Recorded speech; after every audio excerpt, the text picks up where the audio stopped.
Perkenalkan, nama saya Abdul saya. Perkenalkan, nama saya Ferry Ma'ruf. Saya di sini akan menyampaikan tentang korupsi timah besar 271 triliun dari tambang liar ke skandal mewah. Segmen 1. Selamat siang pemirsa TV Nusantara seluruh Nusantara. Siang ini kita buka dengan kabar yang bikin dahi berkerut sekaligus geleng-geleng kepala. Betul Rio, jangan saja dugaan korupsi yang menyeret nama besar PT Timah Tbk ini mencapai angka fantastis, yaitu 21 triliun. Bukan sekedar angka, tapi kerugian negara dan kerusakan lingkungan yang luar biasa. Dan salah satu tersangka yang jadi sorotan adalah Hakim Muiz, suami artis terkenal Sandra Dewi. Kok bisa sampai segitunya, kita bahas kronologinya. Segmen 2. Kronologi dan peran tersangka. Pemirsa, kasus ini terjadi pada periode 2015 hingga 2022 saat PT Timah Tbk diduga membuka jalan bagi pertambangan ilegal. Harvey Muiz yang kini menjadi tersangka ke-16 disebut sebagai perpanjangan tangan dari PT Raffin Bangka Tim atau RBT. Ia diduga menghubungi mantan Direktur PT Timah Muhammad Riza Pahlevi Tabrani untuk mengkoordinir kegiatan tambang liar di wilayah tanpa izin usaha pertambangan timah. Modus tambang ilegal ini tetap berjalan seolah legal merugikan negara hingga ratusan triliun.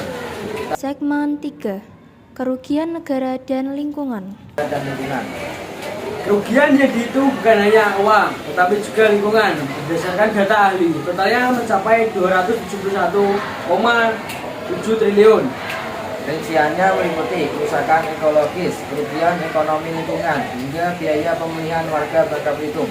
Ini merasa dampaknya lahan rusak, ekosistem hancur, dan mata pencarian terganggu. Segmen 4. Aset dan barang bukti. Dalam penyidikan, Kejaksaan Agung juga menggeledah rumah kediaman Harvey Muiz di Pakubuwono, Jakarta Selatan. Dari penggeledahan itu, penyidik menyita 2 mobil mewah, yaitu Rolls Royce dan Mini Cooper, yang kini menjadi bukti. Selain itu, dugaan tindak pidana yang pencucian uang juga sedang ditelusuri untuk memastikan kemana aliran dana hasil pertambangan ilegal tersebut mengalir. Segmen 5. Deretan tersangka lain. Kasus ini bukan hanya menjerat Harvey Muiz, totalnya ada 16 tersangka. Di antaranya mantan dirut PT Timah Mokhtar Riza Pahlevi Tabrani, mantan Direktur Keuangan Emil Hermindra, hingga Residensi Deleman Lim. Semuanya kini menunggu proses hukum lebih lanjut. Sedangkan Andri Sandra Dewi saat ini statusnya masih saksi, bukan tersangka. Segmen 6. Klarifikasi dan isu hoaks. Media sosial ramai dengan isu bahwa ada 8 artis lain yang ikut terseret kasus ini. Namun informasi itu dibantah oleh pihak resmi dan dipastikan hoaks.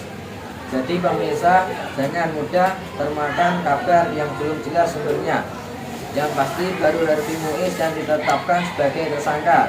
Dan lanjut. Segmen 7.